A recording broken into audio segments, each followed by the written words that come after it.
Hello everyone, my name is जय Soni and welcome to शिक्षात्रा। जैसा कि आपको पता है कि हम 13 चैप्टर कर रहे हैं और ये 13.4 है हमारा। ठीक है, ये कौन सा है? 4 है, ये याद रखना आप। ये जो है ये 4 कर रहे हैं, हम 13.4 कर रहे हैं। ठीक है, हमने 13.3 तक देख लिया, मतलब पार्ट 3 देख लिया हमने, पार्ट 4 देख रहे हैं हम, और ये लास्ट पार्ट है आपका। ठीक है, क्योंकि आपका जो 13.5 है वो डिलीटेड है, वो नहीं करना है आपको, और 13.4 में भी आपको वेरिएंस वाले क्वेश्चन नहीं करने, मीन वाले क्वेश्चन नहीं करने। ठीक है, तो देखो अब हम क्या करते हैं, इनको सॉल्व करते हैं। तो सबसे पहले इस एक्सरसाइज को समझ रहे हो आप, तो सबसे पहले देखो हम इसके बेसिक देखेंगे, फिर एग्जांपल्स भी देख रहे हैं। आपको क्या करना है, यदि आप बेसिक और एग्जांपल देख लिया आपने, अब एक्सरसाइज लगाने की कोशिश करो। ठीक है, जो भी क्वेश्चन नहीं बनता आप कमेंट सेक्शन में पूछ सकते हो। अब देखते हैं हम इसको कैसे पढ़ना है हमें। सबसे पहले यदि आपको ना कुछ चीज़ें आदि पता है, आप रिलेट करके पढ़ोगे तो ज़्यादा अच्छे तरीके से समझ पाओगे। बहुत ईजी चैप्टर है ये, एक्सरसाइज बहुत ज़्यादा ईजी है। ठीक है, सबसे ईजी है, जो आपकी प्रोबेबिलिटी है ना उसकी सबसे ईजी एक्सरसाइज है ये। देखो फंक्शन से रिलेट करके देखना है हमें, है ना। जैसे वहां पे हम सेट से रिलेट करके देख रहे थे 13.3 को, वैसे यहाँ पे किससे रिलेट करना है? फंक्शन से। जैसे फंक्शन क्या होता है, कोई भी हमें फंक्शन दिया होगा जिसमें हमें क्या दिया रहता है? डोमेन दिया रहता है, डोमेन रखते हैं हम यहाँ पे, तो हमें क्या मिल जाता है? को डोमेन मिलता है। ओके, आई होप आपको क्लियर हो रहा होगा।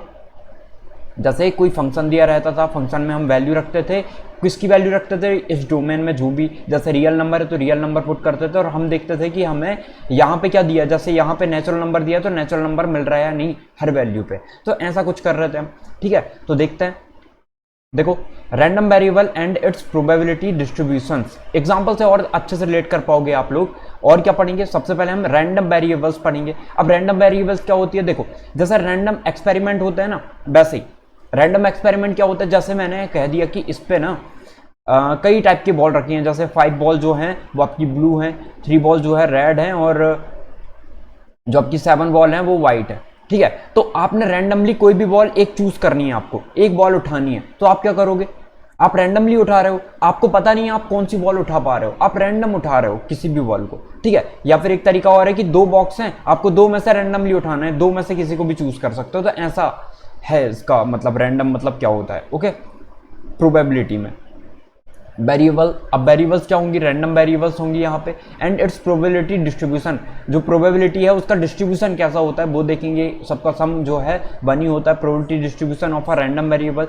अब जो भी रैंडम वेरिएबल पढ़ा उसका प्रोबेबिलिटी डिस्ट्रीब्यूशन देखें। तो याद रखना, जब भी हम किसी सैंपल स्पेस पे रैंडम एक्सपेरिमेंट ले रहे हैं किसी सैंपल स्पेस से, तो याद रखना आप कि जब हम सारे डिस्ट्रीब्यूशन को जोड़ते हैं, सारी प्रोबेबिलिटी को जोड़ते हैं, तो वो हमेशा कितनी आएगी? 1 आएगी। कभी भी कोई भी प्रोबेबिलिटी 0 से छोटी नहीं हो सकती, ये याद रखना है। ठीक है, फिर इससे रिलेटेड एग्जांपल्स देखेंगे। तो सबसे पहले तो हम देखते हैं कि है क्या random variable and its probability distribution. देखो a random variable is a real valued function. जो रैंडम वेरिएबल है वो क्या है? एक रियल वैल्यू फंक्शन है, मतलब वैल्यू कैसी रहने वाली है? रियल रहने वाली है। ठीक है, वैल्यू हमें कैसी लेनी है? रियल वैल्यूड फंक्शन होगा। हुज डोमेन, डोमेन मतलब क्या होता है पता है? जैसे देखो हम ये देखते थे कि ये डोमेन हो जाता था, ये को डोमेन हो जाता था। ठीक है, यदि हम क्या करते हैं, यदि इसकी मैपिंग हमें इसमें करना है, ठीक है, इसकी मैपिंग इसमें करना है, तो हम ना इस पे वैल्यू लेते थे और फंक्शन पे रखते थे। इस डोमेन की वैल्यू लेके फंक्शन पे रखते थे। फंक्शन कुछ भी दिया रहता था, x² दिया है, जो भी दिया, 1 की वैल्यू रखेंगे तो 1 रखा, तो 1² कितना आ गया? 1, तो इसकी इमेज इस 1 पे बन जाएगी। तो इस तरीके से देख रहा था, ये डोमेन होता है, ये को डोमेन होता है। आई होप आप रिलेट कर पा रहे होगे। ठीक है, तो अब देखो, तो अब हम देख रहे हैं ये। ओके, तो देखो अब आपको सबसे पहले पता क्या होना चाहिए यहाँ पे कि डोमेन, कोडोमेन। आई होप आप रिलेट कर पा रहे हो, नहीं भी रिलेट कर पा रहे हो फिर भी समझ में आएगा। देखना, sample space of a random experiment, whose domain is the sample space of a random experiment. एक रैंडम एक्सपेरिमेंट हमने कुछ भी किया, कुछ भी एक्सपेरिमेंट किया, ठीक है, उसका जो सैंपल स्पेस है, whose domain is the sample space of a random experiment, random experiment का सैंपल स्पेस है वो। ठीक है, अब देखो, तो अब हम समझते हैं इसको क्या बोल रहे हैं, कुछ समझ में नहीं आ रहा होगा किताबी भाषा से। अब हम एग्जांपल से देखते हैं। देखो जैसे मैंने कहा कि 2 कॉइन है आपके, ठीक है, 2 कॉइन है, तो मुझे बताओ 2 कॉइन है तो सैंपल स्पेस का आउटकम कितनी वैल्यू मिलेगी, कितने एलिमेंट्स मिलेंगे? तो क्या बताया था मैंने, जितने उसके आउटकम होते हैं, जैसे एक कॉइन है तो हेड आएगा और टेल आएगा, यही आ सकता है, हेड और टेल ही आ सकता है। अब देखो यदि हम बात करें दूसरा कॉइन, इसमें भी क्या आ सकता है? हेड और टेल आ सकता है। ठीक है, यही दोनों आ सकते हैं। अब मुझे बताओ कितने इनके जो आउटकम है, 2 आउटकम है, तो 2 की पावर n के रूप में लिखेंगे हम इसे, ठीक है। तो 2 की पावर n के रूप में अब कितनी वैल्यू, कितने कॉइन ले रहे हैं हम, 2 कॉइन, या एक ही कॉइन को 2 बार हम थ्रो कर रहे हैं। इसका मतलब क्या होगा, 2 की पावर 2 मतलब 4 हमें टोटल जो सैंपल स्पेस में एलिमेंट मिल रहे होंगे वो 4 होंगे, याद रखना, ठीक है। तो देखते हैं कि हम ऐसा देखा कि सैंपल स्पेस बना लेते हैं। पहले सैंपल स्पेस में हमने देखा कि फर्स्ट में हमें दोनों एच मिल गए, दोनों हेड मिल गए, ठीक है। फिर हमने देखा कि दोनों टेल मिल गए हैं, फर्स्ट बार में भी टेल आ गया, सेकंड में भी टेल आ गया, ओके। और फिर थर्ड बार में हमने देखा, थर्ड बार में हमने क्या देखा कि आपको एक हेड एक टेल आ गया, फर्स्ट वाला हेड आ गया, सेकंड वाला टेल, और फिर फर्स्ट वाला टेल, सेकंड वाला हेड, ठीक है। तो इस तरीके से याद रखना है आपको। तो आप हेड है, हेड टेल को पहले भी लिख सकते थे यहाँ, फिर टेल लिख देते, तो जो भी करना चाहो कर सकते हो आप यहाँ पे। तो देखो 4 बन गए हमारे, बस इतना याद रखना कि 4 ही बनना चाहिए, 5 नहीं बनना चाहिए, 3 नहीं, 4 ही हमारे एलिमेंट होने चाहिए, ठीक है। तो अब देखो, अब यदि हम बात करें इसमें, random variable is a real valued function, ठीक है। सबसे पहले समझने की कोशिश करो क्या बोल रहा है। आ रैंडम वेरिएबल इज, एक रैंडम वेरिएबल उठाना है हमें, और जो कि वो कहां से होगी, हुज डोमेन, उसका डोमेन क्या होगा, सैंपल स्पेस का एलिमेंट होगा। रैंडम एक्सपेरिमेंट जो भी किया उसका सैंपल स्पेस जो भी आया उसके एलिमेंट होंगे। जैसे देखो, अब हमें ऐसा बोल दिया, एक कंडीशन बता दी मैंने आपको, random variable is the real valued function. अब रैंडम वेरिएबल हमने ऐसा बता दिया कि रैंडम वेरिएबल जो है ना वो एक्स है। एक्स क्या डिनोट कर रहा है, वो देखो एक्स डिनोट कर रहा है, जैसे फंक्शन होता था, फंक्शन कुछ डिनोट करता था, वो हम वैल्यू रखते थे, तो यहाँ पे हमें डोमेन की वैल्यू रखना पड़ता था। तो यहाँ पे डोमेन क्या है, सैंपल स्पेस है, मतलब सैंपल स्पेस की वैल्यू रखेंगे। जैसे वहां से रिलेट करके देखते हैं हम इसे, देखो जैसा मैंने कहा ये फंक्शन हो गया आपका, फंक्शन में ये डोमेन होता था, 1 सेकेंड, फंक्शन में हमें ये डोमेन दिया रहता था, है ना, और इसकी इमेज कहाँ बनती थी, इसकी इमेज को डोमेन पे बनती, यही है, यहाँ पे 2 पॉइंट रहता था, ठीक है, याद रखना। तो यही होता था। तो डोमेन क्या है यहाँ पे, इसकी डोमेन की वैल्यू रखेंगे इस फंक्शन पे, फंक्शन कुछ भी हो जाएगा, x² + 2 + 1, ठीक है, 2x + 1 कुछ भी हो सकता है, तो इस पे वैल्यू रखेंगे हम। तो हमें आउटपुट में ये मिल रहा होगा। इनपुट क्या है हमारा, सैंपल स्पेस है, तो आउटपुट क्या मिलेगा, तो देखो x किस रिप्रेजेंट कर रहा है, जो x है, x के अंदर हम कुछ भी वैल्यू ले सकते हैं, जो कि हमने x ही लिख दिया है यहाँ पे, x, ठीक है। ये क्या रिप्रेजेंट कर रहा है, ये रिप्रेजेंट कर रहा है कि ये रैंडम वेरिएबल किसे रिप्रेजेंट कर रहा है कि हेड आना, ठीक है, कि हेड आ जाए उसकी, हमें जो x है ना, x है, अब हमें x इक्वल टू क्या रखना है, सैंपल स्पेस की कोई भी वैल्यू रखना है। जो ये x क्या होगी, सैंपल स्पेस की कोई भी वैल्यू होगी, ठीक है, डोमेन हो गया ये x, ऐसा समझ सकते हो। तो ये x क्या रिप्रेजेंट कर रहा है, ये रैंडम वेरिएबल रिप्रेजेंट कर रहा है, ठीक है। तो अब रैंडम वेरिएबल में हम क्या लिख सकते हैं, हमने ऐसा एक कंडीशन लिख दी कि हमें ना हेड आने की बताओ आप, ठीक है, कि हेड आना चाहिए। तो अब हेड कितने आ रहे हैं, यदि एक भी हेड नहीं आएगा तो 0 आ जाएगा वो वेरिएबल, ठीक है। रियल वैल्यूड हमें बताना, देखो ये कहा क्या गया है हमें, अ random variable is a real valued function. Function कैसा है हमारा, रियल वैल्यूड है, ठीक है। तो अब देखते हैं आगे। सबसे पहले ना आपको तो ये पता होना चाहिए कि x है क्या, x क्या है, रैंडम वेरिएबल है, इतना याद रखना। x डिनोट क्या कर रहा है, x डिनोट कर रहा है, 1 सेकेंड, x क्या डिनोट कर रहा है, ये डिनोट कर रहा है कि हेड आना चाहिए आपका, ठीक है, कि आपने जो एक्सपेरिमेंट किए हो उसमें क्या आना चाहिए, हेड आना चाहिए। तो हेड को बता रहा है कि हेड ऑब्टेन कितने बार, हेड कितने बार आ रहा है, ये बता रहा है x। जो आपका x है वो रैंडम वेरिएबल है और क्या बता रहा है, वो हेड आना बता रहा है, ठीक है। आपको ऐसे याद रखना है। अब देखो मैंने क्या कह दिया, यहाँ पे कंडीशन बता दी कि हेड आना चाहिए। अब देखो कि x जैसे फंक्शन होता था ना, फंक्शन क्या बता देता था हमें, जैसे फंक्शन है, फंक्शन क्या बता रहा था कि x² + 1 ये फंक्शन है, इस पे आप डोमेन रखोगे तो आपको आउटपुट मिल जाएगा। तो वैसे ही हमें यहाँ पे x क्या है, रैंडम वेरिएबल है, जैसे फंक्शन था वहां पे x वही फंक्शन है, ठीक है। अब इस फंक्शन पे यदि हम डोमेन रखेंगे, मतलब s रखेंगे, तो हमें देखना है, क्या देखना है हमें, वहां पे हमें कोडोमेन देखते थे कि कोडोमेन क्या बन रहा है हम वहां पे, तो हम यहाँ पे भी वही देख रहे हैं कि यहाँ पे हमें क्या मिल रहा होगा, क्या आउटपुट मिल रहा होगा। यदि हम इनपुट में सैंपल स्पेस के वेरिएबल रखते हैं, एलिमेंट्स रखते हैं, तो हमें आउटपुट में क्या मिल रहा है, तो हमने कंडीशन लगा दी कि हमें आउटपुट में हेड आना चाहिए, हेड मिलना चाहिए। तो देखते हैं, यदि हमने कहा कि x जो है फर्स्ट में एच रख दिया हमने, मतलब कितने हेड मिल गए हमें, देखो क्या मिल जाएगा हमें यहाँ पे मिल जाएगा 2 हेड, ठीक ठीक है। x जो है रैंडम वेरिएबल है, हमें 2 मिल गया। अब देखो यदि हम x पे इनपुट रखते हैं किसका, टी का, तो हमें कितने मिल जाएंगे, हेड।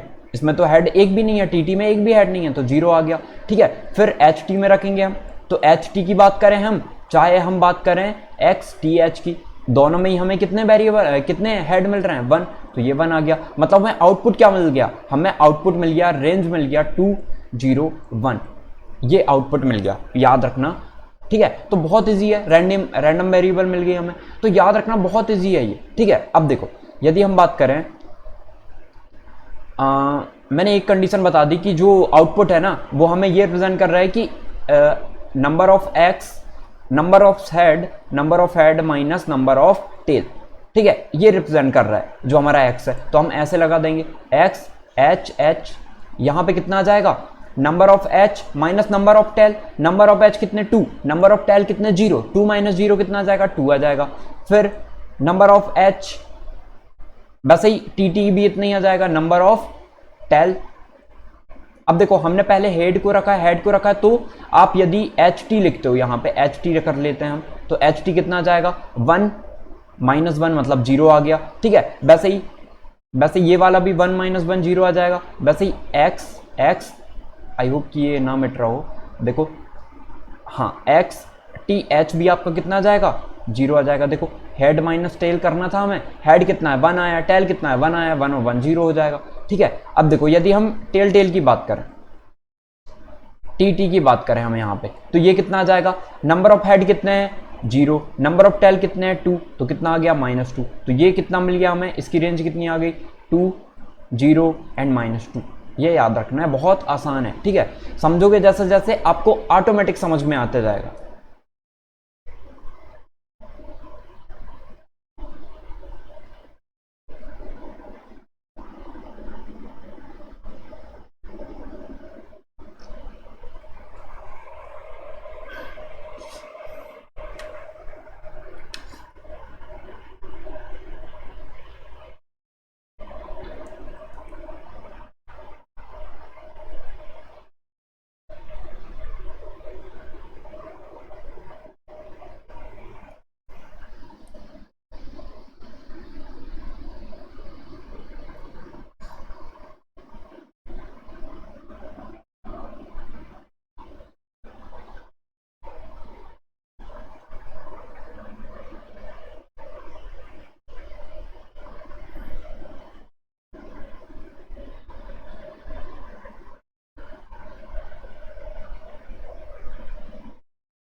अब हम नेक्स्ट क्वेश्चन देखते हैं, ठीक है। क्वेश्चन से समझेंगे तो और अच्छे से क्लियर हो जाएगा हमें। तो देखो क्वेश्चन हमें दिया है, a person plays a game of tossing a coin thrice for each head, okay, he is given RS2 by the organizer of the game, and for each tail he has to give RS 1.50 to the organizer. Let X denotes the amount gained or lost by the person, so that X is a random variable and exhibit it as a function on the sample space of the experiment. सबसे पहले question पढ़ना है, वही बताया था मैंने, क्योंकि जो आपका आप प्रोबेबिलिटी पढ़ रहे हो ना, उसमें आपको ऐसे ही देंगे, 4 से 5 लाइन का क्वेश्चन रहेगा, उसमें आपको पहले समझना पड़ेगा, फिर करना क्या है ये देखना पड़ेगा, ठीक है।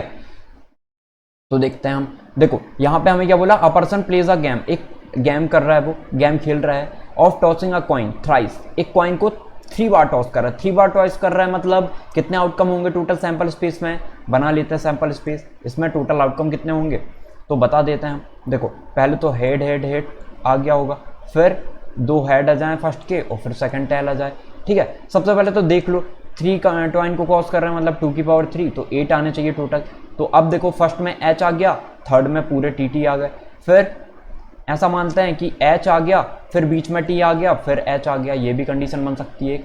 और फिर क्या हो, तीनों टेल आ जाएं, इसके बाद 2 टेल और एक लास्ट में हेड आ जाए, फिर बीच में हेड आ जाए, लास्ट में दोनों टेल रहे हैं, ठीक है। तो ये कितने बन गए, 3 और 4 7। एक और बन रहा होगा, एक और क्या बन सकता है कि एक टी हो, बाकी सारे हेड, तो ये बन गया 8, 2 2 4 2 6 2 8, ओके।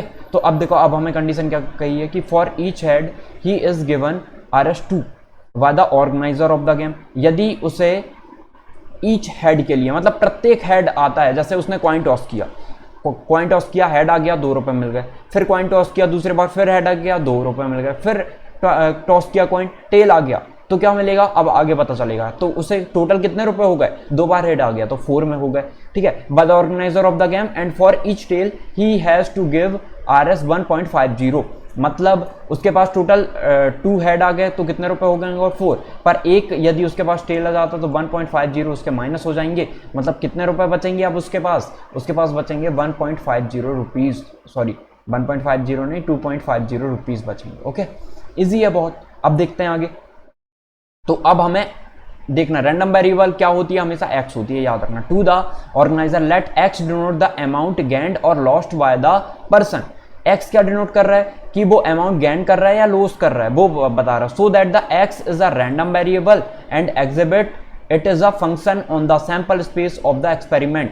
तो हमें क्या बताना है यहाँ पे, so that x is a random variable, हमें ये बताना है कि x जो है वो रैंडम वेरिएबल है, and exhibit it as a function on the sample space of the experiment. हमें फंक्शन भी बताना है कहाँ पे, सैंपल स्पेस पे जो एक्सपेरिमेंट हमने किया है, ठीक है। तो देखो करते हैं सॉल्व इसे। तो सबसे पहले तो हमने सैंपल स्पेस बना लिया, इसके बाद हम क्या बताएंगे कि x क्या है, रैंडम वेरिएबल है। तो यदि x में आउटपुट रखते हैं हम h क्या मिल जाएगा हमें, तो h मतलब कितने मिल जाएंगे 2, 2, 4 और 2 8 रुपीज़, ठीक है। तो उसको कितने रुपए मिल गए, 8 रुपए मिल गए, याद रखना। तो 2 × 8 भी लिख सकते थे यहाँ पे, तो 8 रुपीज़ मिल गए उसको।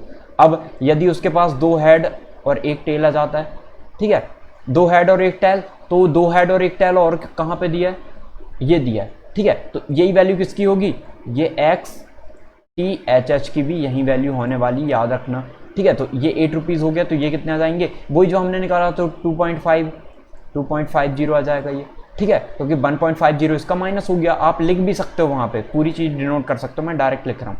अब देखो, अब HST हो गया, हम उनको काटते भी चलते हैं ताकि हम बार बार ना लिख दें एक ही चीज़ को, ठीक है। तो देखो HH हो गया है आपका, डबल HT हो गया है, ये डबल HT हो गया, ठीक है। अब एक काम करते हैं,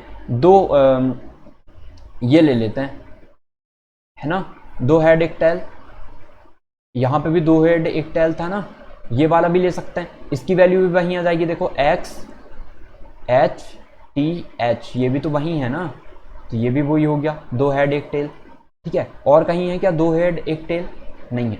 अब देखो, अब हम एक काम करते हैं और वैल्यू लेते हैं, कि अब हम ऐसी वैल्यू लेते हैं जिसमें हमें क्या मिल रहा हो, कि एक दोनों हेड ले लिए, एक अब टेल वाले ले लेते हैं कि जिसमें आपके तीनों टेल हों, तो वो तो एक ही बनेगा, आपका तीनों टेल होंगे तो एक ही बनेगा, कि इसमें अब उसको कितने रुपए देने पड़ेंगे, -1.50 × 3 मतलब -4.5, इतने रुपीज़ उसको देने पड़ेंगे। माइनस इसलिए लिख रहे हैं, मतलब उसको देना है, मिलेंगे मतलब प्लस में लिख रहे हैं वो हम। अब देखो, अब हम ऐसा करते हैं कि जिसमें ना 2 हेड आए हों, सॉरी 2 टेल आए हों और एक 1 हेड आया हो, तो HTT हो गया एक। इसी को इक्वल में हम क्या लिख सकते हैं, TTH हो गया, और इसके भी इक्वल में लिख सकते हैं हम XTHT हो जाएगा, ठीक है। देखो क्या HTT कैंसिल हो गया, TTH ऐसे वहाँ पे कैंसिल नहीं करना है, आप ऐसे अंडरलाइन बना सकते हो जो हो गया, ठीक है। TTH हो गया, क्योंकि नहीं तो फिर चेक करने वाला समझेगा कि आप बाद में लिखे हो ना, आपने बाद में कट करे हो, पर चेक करने वाले क्या सोचेगा कि आपने पहले ही कट कर दिया है, ठीक है। तो याद रखना ये चीज़, आपको कट नहीं करना है वहाँ पे। तो HTT THT, देखो THT हो गया, बाकी सारे हो गए क्या, हाँ सारे हो गए। अब बस सॉल्व कर लेते हैं, ये 3 हो गए, ये 3 6 और 2 8, बिल्कुल। तो अब देखो 2 हेड और 1 टेल, मतलब यदि 2 टेल आ जाते हैं तो कितने रुपए देना पड़ेगा उसको, -3 रुपीज़, -3 और +2, -3 और +2, तो कितने रुपए हो गए, -1, ठीक है। तो ये आ गया उसका। अब फंक्शन बताना है हमें, क्या बताना है कि सो that x is a random variable, जो x है वो रैंडम वेरिएबल है। अब रैंडम वेरिएबल की हमने डेफिनेशन क्या देखी थी, अभी देखा था हमने, देखो यहां से 1 सेकेंड, ये है अ random variable is a real valued function. क्या हमें जो भी वैल्यू मिली है वो रियल वैल्यू मिली है या नहीं मिली है, मिली है। Whose domain is the sample space, जिसका हमने क्या वहां पे हमने डोमेन जो है यहाँ पर हमने डोमेन सैंपल स्पेस से लिया है या कुछ और ले लिया है, सैंपल स्पेस से लिया था एलिमेंट, ठीक है।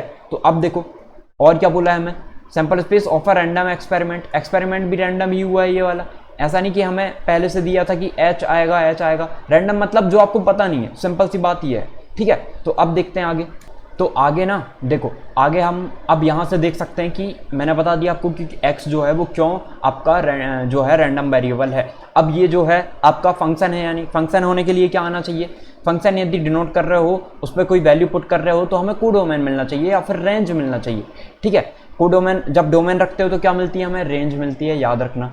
रेंज कहाँ मिलती है, कोडोमेन में मिलती है, ठीक है। आई होप आपको समझ में आ रहा होगा, क्योंकि बहुत दिन हो गए होंगे पढ़े आपको, यदि जेई की तैयारी कर रहे होगे तो पता होगा। अब देखो तो हम क्या लिख सकते हैं कि हमें क्या क्या आउटपुट मिल गया, देखो हमें मिल गया 8 1 सेकेंड 2 2 4 और 2 6, ये 6 होगा, ठीक है, ये 6 होगा, कंफ्यूजन नहीं होना है, ये 6 होगा।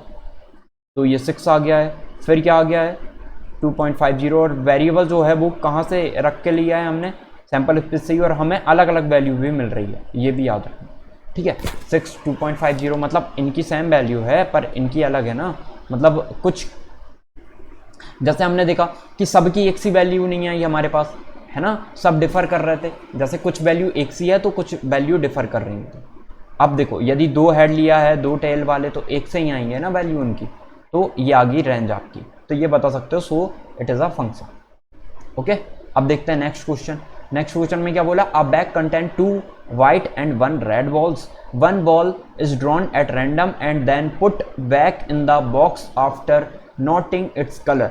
अब देखो मैंने एक चीज आपको बताई थी, जब हम क्या कर रहे थे, जब हम ना मल्टीप्लिकेटिव थ्योरम देख रहे थे, किस पे, मल्टीप्लिकेशन थ्योरम देख रहे थे, किस पे देख रहे थे, ये हम देख रहे थे कंडीशनल प्रोबेबिलिटी पे। कंडीशनल प्रोबेबिलिटी क्या होती थी, वहां पे हम देखते थे, क्योंकि ये छोटा सा पार्ट लगेगा, ऊपर देख लेते हैं इसे। देखो कंडीशनल प्रोबेबिलिटी होती थी कि पी ई के अपॉन में यदि ए है या एफ है, ई के अपॉन में एफ है, तो जहाँ पे एफ हो चुका है तो हम क्या लेते थे, probability of E intersection F upon में प्रोबेबिलिटी ऑफ एफ, यही ले रहे थे, ठीक है। अब मुझे इतना बताओ कि जब ई और एफ दोनों इंडिपेंडेंट इवेंट हो जाएं, दोनों कैसे इवेंट हो जाएं, इंडिपेंडेंट इवेंट हो जाएं ई और एफ, तो एफ के होने पे ई पर कोई फर्क नहीं पड़ेगा, ई के होने पर एफ पर कोई फर्क नहीं पड़ेगा। कब नहीं पड़ेगा, यहां पे भी नहीं पड़ेगा। देखो आपने रिप्लेस कर दिया, जैसे देखो यदि हमने कहा कि एक बैग है जिसमें 2 वाइट बॉल हो गई और 1 रेड बॉल हो गई, और एक जो है वो रेड बॉल हो गई। 1 ball is drawn at random, एक बॉल रैंडम उठाते हैं हम, then put back in the box. अब ऐसा हुआ कि इवन जो किया ना हमने, एक एक्सपेरिमेंट किया, एक रैंडम एक्सपेरिमेंट किया, उसके इवेंट किया, और इसके बाद क्या किया हमने, फिर से बॉल को रख दिया, तो बॉल हमने फिर से रख दिया, तो बॉल फिर से टोटल वही हो गई। तो अब ई के हो जाने से एफ पर कोई भी फर्क नहीं पड़ेगा। क्यों नहीं पड़ेगा, देखो क्योंकि बॉल आपने फिर से रख दिए, ठीक है। अब आपके पास टोटल आउटकम उतने ही हो गए हैं, अब एफ के आउटकम जितने थे वो उतने ही रहेंगे, लेकिन टोटल आउटकम उतने ही बने रहेंगे आपके, ठीक है। फिर फेवरेबल आउटकम ई के अलग होंगे, एफ के अलग होंगे। तो देखो आई होप आपको क्लियर हुआ होगा। तो ई और एफ दोनों जो हैं वो कैसे आउटकम हो गए, इंडिपेंडेंट आउटकम हो गए, यदि इनमें ई और एफ डिनोट करते हैं तो। अब देखो 2 white and 1 red है, 1 ball is drawn at random and then put back in the box after noting its color। उसका कलर नोट करके फिर से रख देते हैं। The process is repeated again, और वो प्रोसेस को रिपीट करते हैं। तो देखो क्या होगा, सैंपल स्पेस क्या होगा हम वो देख रहे हैं, ठीक है। तो देखो यहां पे कितनी बॉल है, 2 वाइट बॉल हैं और एक रेड बॉल है। 1 ball is drawn at random at then put back in the box after noting its colour. Colour note करने के बाद फिर से हम रख देते हैं। तो देखो हमने ऐसा देखा कि वाइट बॉल 2 हैं, तो W1 W2 मान लो, W1 और W2 मान लिया, और R1 एक है तो R1 मान लिया। हम ऐसा देखते कि हमने फर्स्ट बार में W1 को उठाया और फिर सेकंड बार में W2 आ गया, ऐसे बोल सकते हैं हम, ठीक है। या फिर ऐसा भी हो सकता है आपका, अब देखो जो आपका आप एक्सपेरिमेंट देख रहे हो ना, जैसे आप क्या कर रहे हो, आपने जो भी देखा, जैसे हम एक कॉइन को टॉस कर रहे हैं, जैसे हम 2 कॉइन को टॉस कर रहे हैं, तो वहां पे सैंपल स्पेस कैसे बन रहा था, तो सेम कंडीशन यहां पे भी है। लेकिन वहां पे हम कैसा करते थे, वहां पे मैं डायरेक्ट बता देता था आपको फॉर्मूले से। जैसे देखो मैं वहां पे ऐसा बोल देता था आपसे कि जैसे 2 कॉइन को हम टॉस कर रहे हैं तो 2 की पावर 2 हो जाता था। अब यहाँ पे क्या करें, कैसे पता लगाएं कि टोटल एक्सपेरिमेंट जो टोटल आउटकम है हमारे वो कितने होने वाले हैं, टोटल आउटकम कितने होंगे। तो देखो यहाँ पे मुझे इतना बताओ कि कितने, यहाँ पे हमें 2 बॉल दिख रही है और 1, तो यदि हम बात करें इसकी तो 2 वाइट बॉल हैं, 2 वाइट बॉल हो गई और एक रेड बॉल हो गई। कितनी बॉल निकाल रहे हैं, 2 बॉल निकाल रहे हैं। कितनी बॉल निकाल रहे हैं, 2 बॉल निकाल रहे हैं, ठीक है। और यहाँ पे टोटल बॉल कितनी है, टोटल बॉल है 3, तो हम लिखेंगे टोटल बॉल कितनी है आपकी 3 है। और कितनी कितनी बॉल निकाल रहे हैं, कितने बार बॉल निकाल रहे हैं, 2 बार, तो 3 की पावर 2, मतलब कितने आउटकम होंगे, टोटल 9 होंगे। ओके, आई होप आपको क्लियर हुआ होगा। तो देखो हम ऐसा देखते हैं कि फर्स्ट बॉल में हमारी वाइट बॉल निकल गई और सेकंड वाली भी जो है सेकंड बार फिर रख दिया हमने, फिर से निकालेंगे तो फिर वाइट बॉल निकल जाए वहीं जो हमने निकाला था। हो सकता है, बिल्कुल हो सकता है, क्योंकि हमने फिर रख दिया है बॉक्स में। अब बॉक्स में रख दिया तो उसकी भी आने की उतनी ही प्रोबेबिलिटी बनती है। तो हो सकता है फर्स्ट बॉल भी डब्ल्यू बना जाए, मतलब वाइट बॉल आ जाए, और सेकंड वाली भी वहीं वाइट बॉल आ जाए जो हमने पहले निकाली थी, इसलिए 1 2 नाम दे दिया इनको हम। फिर ऐसा हो सकता है कि फर्स्ट बॉल जो है आपकी फर्स्ट वाली वाइट आ जाए और सेकंड वाली रेड आ जाए, हो सकता है बिल्कुल, ठीक है। या फिर एक काम करते हैं, W2 लिख देते हैं यहाँ पे, W2 लिख देंगे तो वो ज़्यादा अच्छे से क्लियर होगा। यहाँ पे क्या आ जाए आपका W2 आ जाए, ठीक है। तो ऐसा लिखते हैं कि यहाँ पे सेकंड W2 आ जाए, फिर फर्स्ट वाली W1 आए और सेकंड रेड आ जाए, फिर सेकंड जो आपकी फर्स्ट वाली है वो आपकी W2 आ जाए और मतलब सेकंड वाली भी W2 आ जाए, ये कंडीशन बन सकती है। या फर्स्ट वाली W2 आ जाए, सेकंड वाली W1 आ जाए, या फिर फर्स्ट वाली W2 आ जाए, सेकंड वाली रेड आ जाए, या फिर दोनों ही रेड आ जाएं, ये कंडीशन बन सकती है। तो 1 2 3 4 5 6 7, अभी 2 और बचे हुए हैं। अब 2 और कौन कौन से नहीं लिए हमने वो देख लेते हैं। देखो एक बार W1 हो गया, W1 W2 हो गया है ना, फिर W1 के हमने साथ R भी ले लिया है। ओके, अब देखो अब हमने क्या किया, W2 ले लिया, फिर W2 के साथ W1 भी ले लिया है, मतलब फर्स्ट W1 निकल रहा है, सेकंड W1 निकल रहा है, फिर W2 के साथ रेड आ गया, फिर रेड हो गया। कितने हो गए, 1 2 3 4 5 6 7 हो गए, ठीक है। और देख लेते हैं क्या छोड़ा है हमने फर्स्ट बार में। हाँ, ये भी हो सकता है ना कि फर्स्ट रेड आ जाए, वो कहाँ लिखे हमने अभी, तो फर्स्ट रेड आ सकता है, अभी हमने वो लिखे ही नहीं है, तो वो भी लिख देते हैं कि फर्स्ट ही रेड आ जाए आपकी, फर्स्ट रेड आ जाए और सेकंड क्या आ जाए, W1 आ जाए, फिर फर्स्ट रेड आ जाए और सेकंड W2 आ जाए, मतलब टोटल कितने हो गए, 9 हो गए। तो ऐसे याद रखना है आपको। टोटल कितनी बॉल हैं, 3 बॉल हैं। जैसे वहां पे टोटल कितने आउटकम आ रहे थे, वहां पे टोटल आउटकम कितने थे, 2 थे। हेड जैसे क्वाइन हम कर रहे हैं तो, और यदि डाई की बात करते हैं तो 6 थे। यहाँ पे टोटल आउटकम कितने हैं, 3 हैं। अब कितने बार हम उनको प्रोसेस को फॉलो कर रहे हैं, 2 बार, तो 3 की पावर 2 9। तो देखो 3 3 6 और 3 9, क्या किसी को रिपीट तो नहीं कर दिया हमने, नहीं किया। अब देखो अब हम सॉल्व करते हैं। तो अब हमें क्या कह रहा है, 1 ball is drawn at random and then put back in the box after noting its colour, the process is repeated again. Process को बार बार रिपीट, एक बार फिर से रिपीट कर रहे हैं। If x denotes the number of red balls recorded in the 2 draws, describe x। ठीक है, तो जो x है ना वो क्या रिप्रेजेंट कर रहा है, x रिप्रेजेंट कर रहा है, x denotes the number of red balls recorded। ठीक है, ऐसा लिख सकते हो आप पूरा। अब फिर हम लिख देते हैं, तो अब हम एलिमेंट लेके आते हैं कोई भी यहां से, तो आप कुछ भी मान सकते हो। यहां पे आप एक काम करो, इसको y मान लो, ठीक है। तो y क्या हो गया, ये वैल्यू हो गई, ठीक है। एक बार आप W1 रख दो, तो देखते हैं हम यहां पे, बताओ मुझे W1 की बात करें हम, यहां पे रेड बॉल आई है क्या, 0 आई है रेड बॉल। वैसे ही हम W2 की बात करें, कितनी रेड बॉल आई है, 0 रेड बॉल आई है। वैसे ही हम W1, क्योंकि हम रेड पे ही फोकस करेंगे, अब जो हमें बोला वही कंडीशन को फॉलो करेंगे। अब W1 W2, आई होप आपको क्लियर हो रहा होगा कि फर्स्ट बॉल भी व्हाइट आ जाए और सेकंड वाली व्हाइट आ जाए, ठीक है। अब देखो इक्वल टू x की W2 W1, ये आ गया। तो देखो इतनी कंडीशन बन सकती है आपकी। और कोई कंडीशन हो सकती है क्या, देखो ये दोनों कैंसिल हो गए, ये कैंसिल हो गया, ये कैंसिल हो गया, ये कैंसिल हो गया, 4 ही थे। अब सारे रेड वाले मिक्स हैं, तो अब देखो अब रेड वाले में देख लेते हैं जिसमें एक रेड आया होगा, तो W1R हो गया आपका, W1R हो गया, फिर आपका W2R हो जाएगा, W2R हो जाएगा, फिर आपका जो है R पहले आ जाए और फिर W21 आ जाए, फिर R आ जाए और फिर W2 आ जाए, यहाँ पे X आएगा पहले R आ जाए फिर W2 आ जाए, तो ये दोनों कंडीशन बन सकती है। यहाँ पे 0 R आया है, यहाँ पे 1 R आया है, ठीक है। अब सेकंड कंडीशन की दोनों ही R आ जाएं, तो दोनों R के सिर्फ एक ही कंडीशन थी ये वाली, तो ये कितने आ गए 2 आ गए। तो हमारी जो रेंज है वो कितनी आ गई 0 1 एंड 2, ठीक है। तो अब ये डिस्क्राइब x, तो x को हमने डिस्क्राइब कर दिया, इतनी वैल्यू आ गई x की 0 1 एंड 2, बस बहुत आसान है, ठीक है। तो बहुत आसान है, सबसे पहले आपको समझ में आना चाहिए क्या कर रहे हैं हम, कैसे कर रहे हैं, और यदि समझ में आ गया है, यदि नहीं आया तो फिर बता देना, हम और दूसरे तरीके से और ज़्यादा एग्जाम्पल से देख लेंगे, ठीक है। तो अब हम देखते हैं नेक्स्ट क्वेश्चन।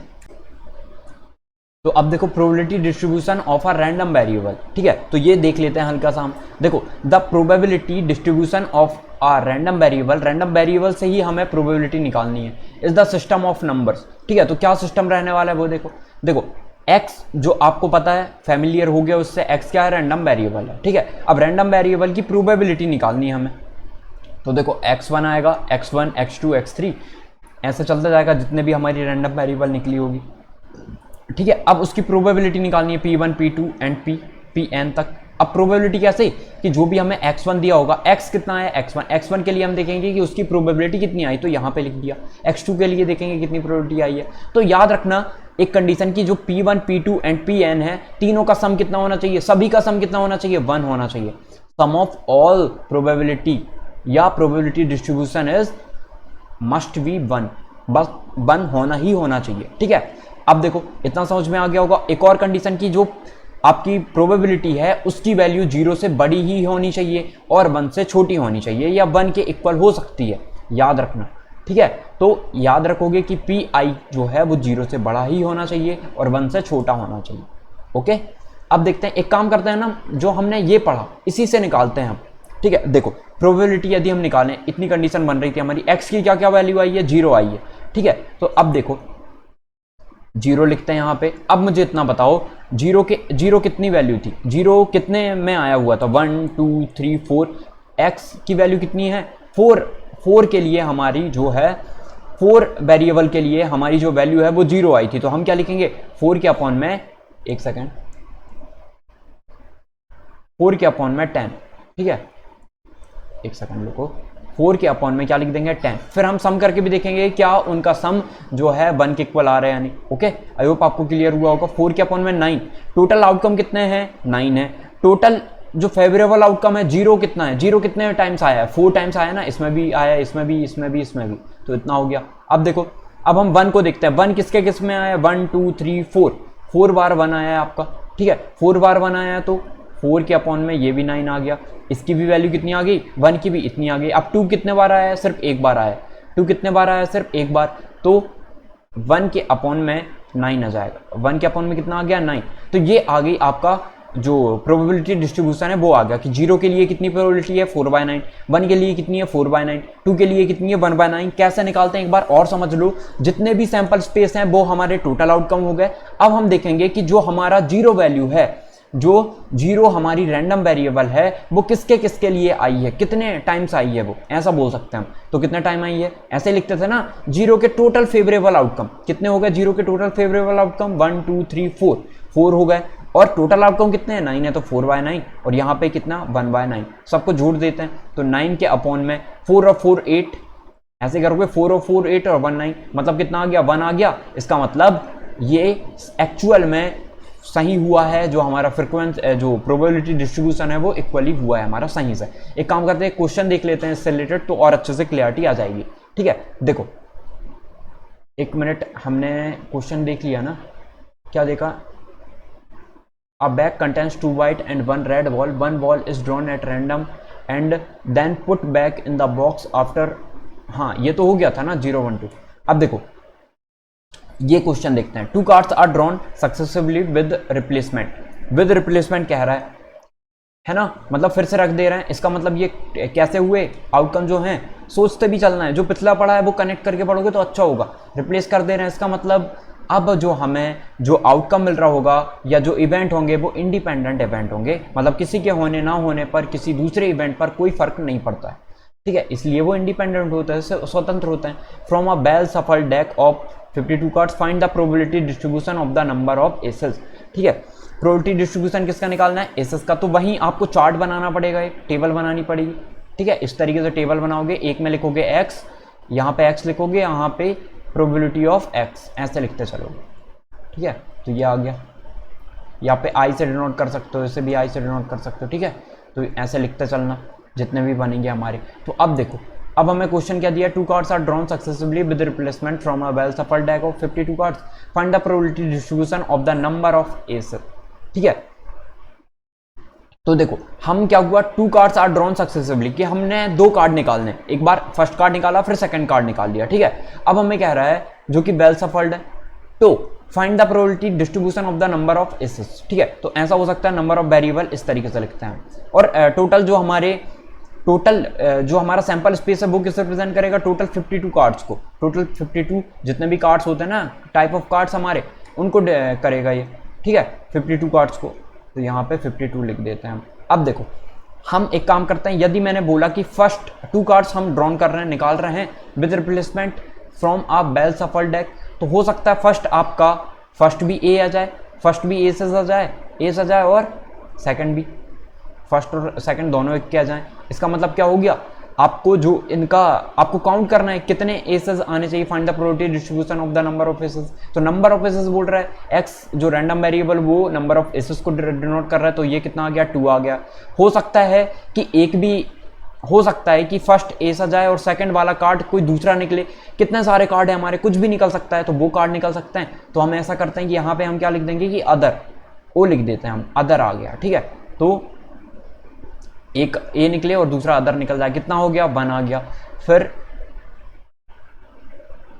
थर्ड नंबर देखते हैं कि आपके दोनों के दोनों जो हैं, दोनों के दोनों ही अदर कार्ड निकल जाएं, तो वो कितना आ जाएगा, ए कितने आएंगे, यहाँ पे 0 काउंट होंगे, एक भी नहीं होगा, ठीक है। तो अब देखो इतनी प्रोबेबिलिटी बन गई 2 1 0, ये 2 1 एंड 0 बन गए, ठीक है। अब एक काम करो, यहाँ पे यदि 2 लिखते हो आप, तो प्रोबेबिलिटी देखते हैं कितने आए हैं, 2 टाइम्स आपको ये मिल रहा है। 2 और किसी की है क्या फेवरेबल आउटकम, 2 किसी के हैं, बिल्कुल भी नहीं, ठीक है। यहां पे हमने क्या बोला था कि दोनों ही अदर कार्ड आ जाएं आपके, ओ है ये, ठीक है, दोनों ही अदर कार्ड आ जाएं तो 0 होगी प्रोबेबिलिटी। तो याद रखना 2 1 एंड 0। तो देखो यहां पे कितना आ जाएगी, इसकी प्रोबेबिलिटी कितनी आ जाएगी, यहां देखो 2 कितने टाइम आया है, 2 जो है आपका एक ही टाइम आया है, याद रखना। तो अब देखो, अब थोड़ा सा सोचो आप यहाँ पे कि जो आपकी यहाँ पे प्रोबेबिलिटी होगी वो कितनी आएगी, ठीक है, प्रोबेबिलिटी होगी वो कितनी आएगी, वो मुझे इतना बताओ पहले, सबसे पहले तो क्या आप सोच पा रहे हो कितनी आ रही होगी।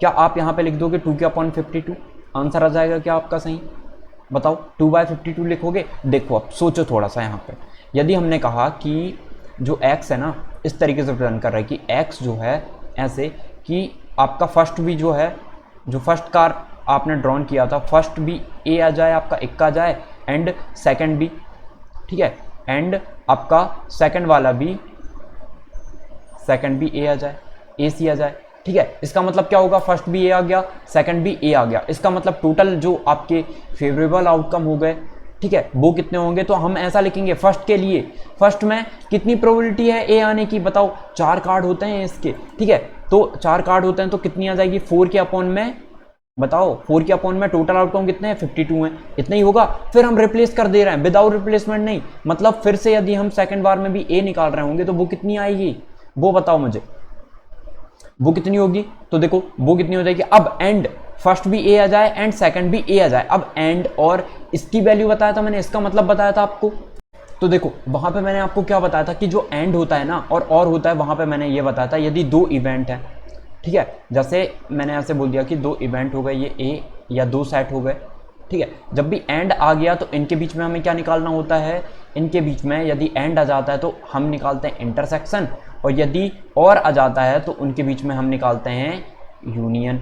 ये पता होगा, इंटरसेक्शन यूनियन का मतलब होता है प्लस कर दो, और जब भी आ जाए तो प्लस कर देना। जब भी इंटरसेक्शन आता है, इंटरसेक्शन तो हम देखेंगे ए और बी वैल्यू कैसी है, इंटरसेक्शन मल्टीप्लिकेटिव थ्योरम से multiplication theorem of conditional probability, वहां पे देख रहे थे हम। तो यदि दोनों कैसे इवेंट हो गए, इंडिपेंडेंट इवेंट है ही, इंडिपेंडेंट इवेंट क्योंकि रिप्लेस कर दे रहे हैं हम कार्ड, रिप्लेस जो है कर देते हैं फिर से, तो विथ रिप्लेसमेंट कर रहे हैं तो दोनों इंडिपेंडेंट कार्ड हो गए, मतलब क्या आएगा बीच में, मल्टीप्लाई आ जाएगा। तो हम क्या करेंगे, यदि फर्स्ट भी ए आ जाए सेकंड भी ए, तो ऐसे फर्स्ट सेकंड ए ऐसे नहीं लिखना है, आप एस एस भी लिख सकते हो, एस एंड एस, ठीक है। तो कितना आ जाएगा, मल्टीप्लाई 4/52। ये किसका निकला है, जब प्रोबेबिलिटी निकाल रहे हैं हम किसकी, x की, जब जो है हमें x कितना मिला है, 2 मिला है, तो x = 2, तो दोनों a आ गए, मतलब तो ये आ गई इसकी प्रोबेबिलिटी। इसको और लिख लेते हैं, 4 4 जा 16, ठीक है। या इसे कैंसिल आउट भी कर सकते हो, ये 13 से कैंसिल हो जाएगा, ये भी 13 टाइम कैंसिल हो जाएगा।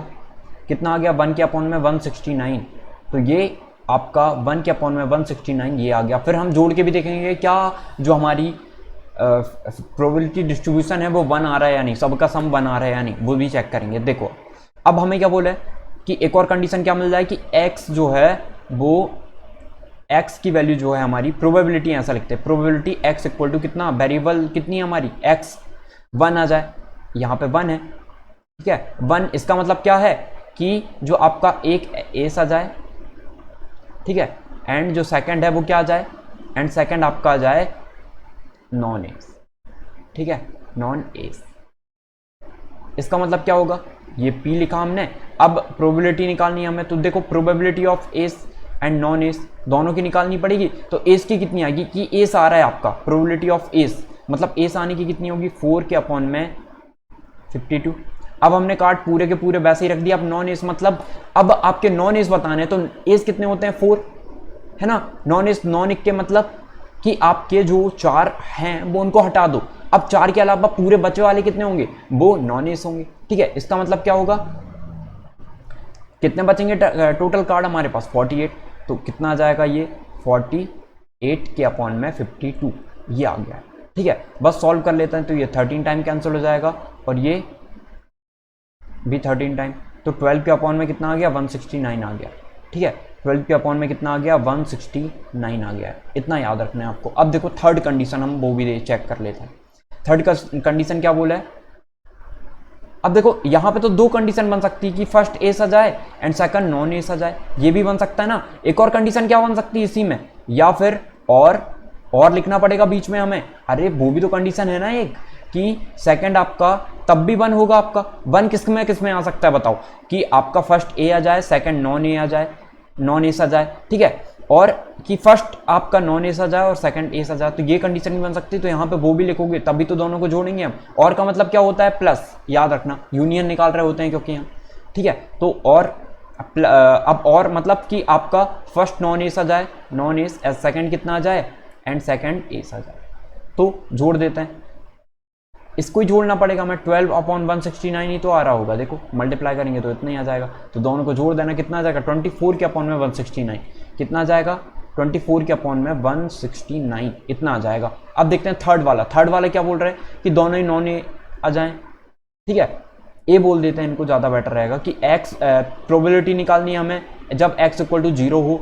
इसका मतलब जो आपकी प्रोबेबिलिटी है वो नॉन, ये भी नॉन एस आ जाए और सेकंड नंबर भी आपका एंड नॉन एस, ठीक है।